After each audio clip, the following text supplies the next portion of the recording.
Right now, we're following new developments where Butler Township officers were arresting this woman and an officer punched her. This all started with a wrong order at McDonald's. And here's a live look right now from downtown Dayton where the woman, her lawyer, and the NAACP are speaking about this arrest. You know, late this afternoon, we not only heard from that woman's lawyer, but also Butler Township's police chief. Hello, I'm James Brown. I'm Cheryl McHenry. We have live Team 7 coverage right now. News Center 7's Gabrielle Enright is in downtown Dayton listening to the woman's lawyer, the woman herself, and the NAACP speak about this arrest. Yeah, but let's start with John Bedell with what the chief had to say about this video. John?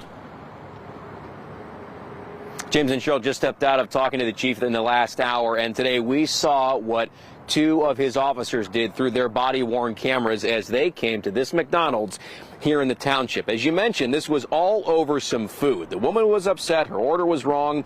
She and a worker here got into a shouting match. The manager then wanted her to be formally trespassed, so the business called 911.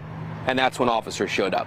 I want to show you the views we got today from Sergeant Todd Stanley and Officer Tim Zeller's body cams. As they pull up, Latinka Hancock was waiting in her car to tell police her side of the story after the manager called 911. In the body cam, Hancock said she was upset about the order, that she had gotten a refund, and admits her role in the argument. When Sergeant Stanley tells her he needs her to fill out a formal notice for trespassing, she refuses to give officers information for that form.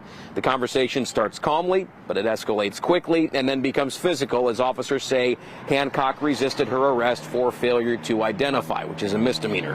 At one point, Officer Zellers is pointing his taser at Hancock, and Sergeant Stanley punches her in the face 3 times to get her up against the cruiser and in handcuffs. This is part of what Butler Township's police chief told me this afternoon about what happened here.